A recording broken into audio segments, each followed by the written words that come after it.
The importance of tax planning before and during retirement on this week's edition of WealthWise.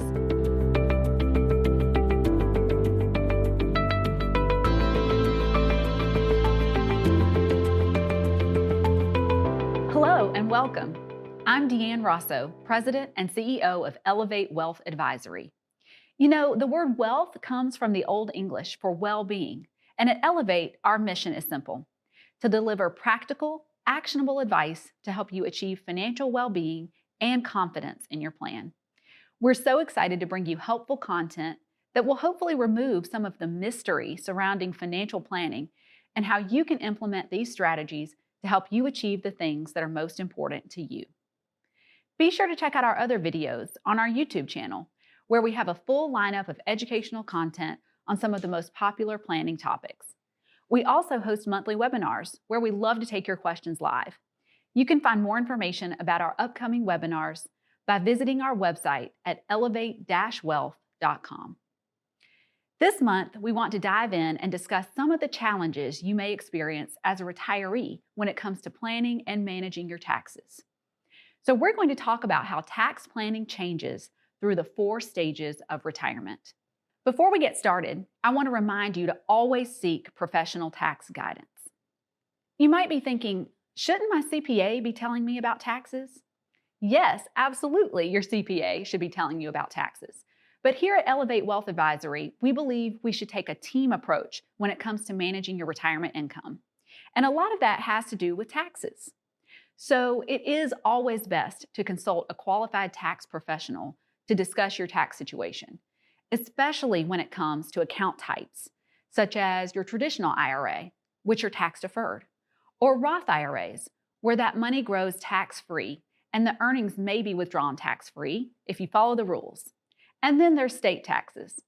As you all know, in many states, just as in Georgia, there's a state income tax, and there are some exclusions at times for retirees.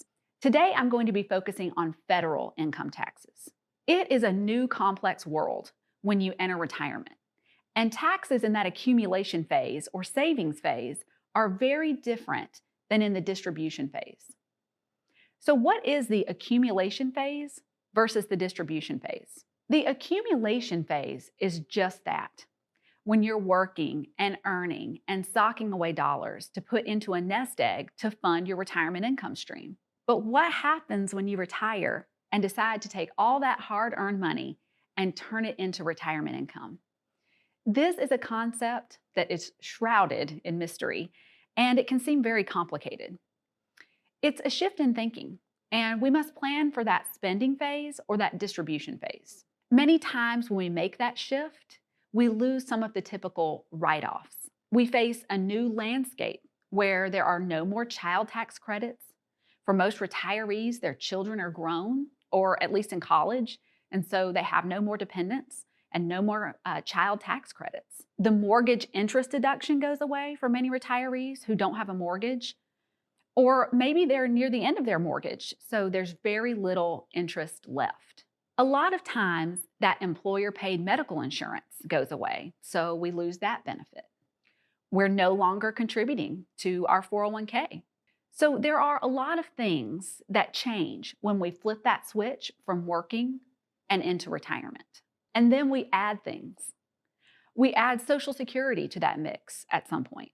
We add required minimum distributions when we turn age 72. Then we must pay for Medicare or healthcare expenses, including long-term care. So there are a lot of things that go away, and then there are a lot of things that are added. And having a plan for how to stage that is important. And expect to get hit by surprises in retirement. It sounds like an oxymoron to say common surprises, but there are similar situations we see retirees face that can catch them off guard. And the good thing is we can sort of plan for these situations in advance. Things like inflation. We know that inflation happens. We are seeing that evidence all around us right now, with the prices on items that we buy every day being higher than they were a year ago, sometimes substantially higher. So we know that we can buy more with our dollar today than we'll be able to buy with that same dollar in the future. That's why it's more important than ever to have a plan for our money to grow and for our income stream to be able to provide for changes in inflation. Longevity. People are living longer. So we need to make sure that our retirement income stream is going to provide for us no matter how long we live. Expenses. There are always unexpected expenses, now in your lives and later in retirement. Sometimes you need a new roof on the house. Sometimes we need a new air conditioning unit. Sometimes we have an unexpected medical expense. So always be sure to just plan for the unexpected. And then, of course, healthcare. Healthcare expenses are on the rise, and they have been for a very long time.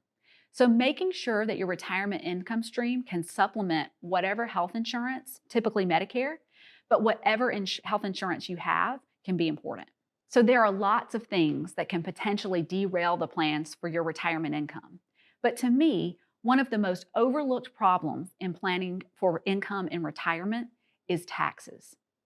Simply put, the problem is people often pay more in taxes in retirement than expected because a confusing system treats various income types differently and contains hidden taxes and penalties.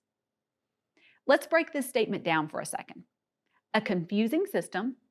Who understands how our tax system works? Various income types. Do you know the tax treatment for each of your types of retirement income? Hidden taxes and penalties. I often refer to this as a domino effect.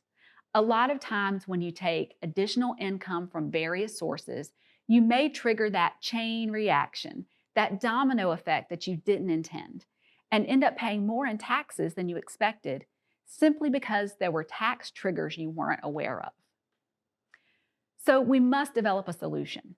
And because your tax exposure changes throughout the 4 stages of retirement, you need a strategy that both anticipates the additional taxes and the possible taxes and surcharges, and plans for the types of new taxes that may be incurred due to Social Security, Medicare, and other types of income. Are you overwhelmed yet? How are you going to manage all of that? Well, you're in the right place because that's what we're going to be focusing on this month. Over the next 4 weeks, we're going to give you 4 keys that we need to pay attention to as we're working through the 4 stages of retirement. I'm going to talk briefly about what those 4 stages are, then dive into the first stage. So just to break it down basically into how we refer to those 4 stages of retirement. We have pre-retirement, and those are going to be those accumulation years that I'm referring to, roughly ages 50 to 60, and those are your work and save years. You're actively socking money away to plan for that retirement income stream later in life. Then we have early retirement, roughly ages 60 to 70, when you decide to flip that switch and move into retirement. We affectionately refer to this phase as the go-go years, because what do you want to do when you retire? You want to go, you want to do, you want to see. And I know that's been a lot different for many of you over the last couple of years, especially those of you who are early retirees. Last year, you may have been isolated at home, but that's not typically the case. The go-go years are the years that you want to go and enjoy everything that you've been planning to do in retirement. Then we move into middle retirement, around ages 70 to 80, and we call those the go-slow years. You work and save, then you go in early retirement, and then by the time you reach middle retirement, you're content to pursue hobbies or slow down and spend more time at home or more time with the grandkids or family. You may not be traveling quite as much and not doing quite as much, but just settled into that comfortable retirement. And then late retirement. It can be 80, it can be 90 plus. And the description for that is no-go years. After we've done everything we want to do in retirement, it can be accompanied by perhaps health issues or really slowing down. And that can be one of the most expensive phases of our lives as we start to incur medical expenses. So very simply broken down, this is what I'm referring to when I say those 4 stages of retirement.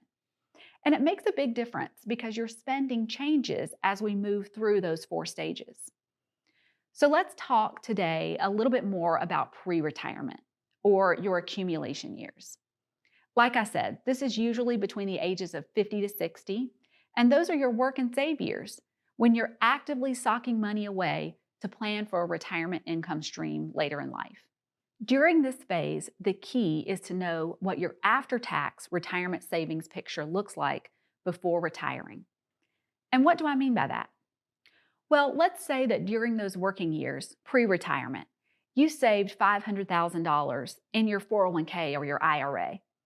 But as you know, it's not really $500,000 that's in your 401k or your IRA. You were able to save all that money pre-tax, which means that every dollar you pull out of that IRA or 401k in retirement is fully taxable. So planning for how you take those dollars out is very important. If you're married filing jointly, your $500 in your 401k or IRA could be worth $325,000 if you're in a 35% tax bracket, or $315,000 if you're in a 37% tax bracket.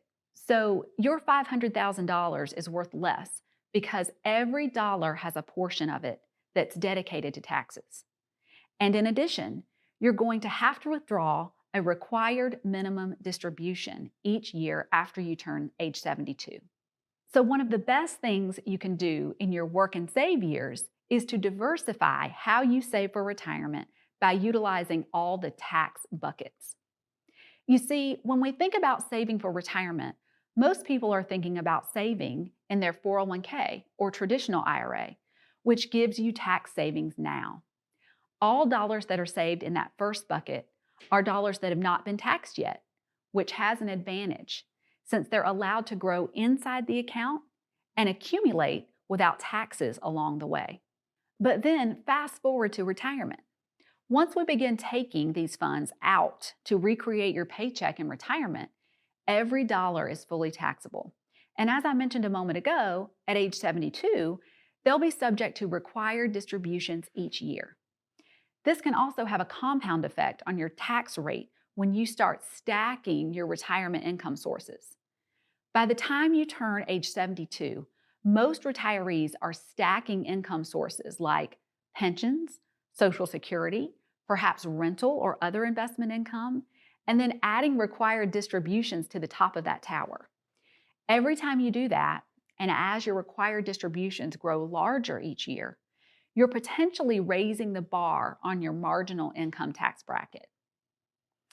If instead, during the work and save years, you can save in other buckets, like maximizing your Roth IRAs or funding a regular non-IRA investment account, you'll give yourself some income sources in retirement that will not be infested with taxes. By maximizing your Roth IRA each year, for example, although the dollars that go into that account are after tax, they still grow inside with no additional taxes. And when withdrawn in retirement after age 59 and a half, the dollars are completely tax-free. So you can take that block off the top of your tower and potentially help control your marginal tax bracket. So to wrap up the pre-retirement phase, the keys are to consider the true after-tax value of your retirement savings. And for maximum tax flexibility, be sure to save across all the buckets of account types before you retire. Being successful in retirement starts by saving early and often, and is amplified by saving intentionally in different account types. So as you can see, there's a lot to consider when it comes to planning for your income in retirement. Thanks for joining us on WealthWise. Come join us next episode as we dive a little bit deeper into the second stage of retirement, early retirement.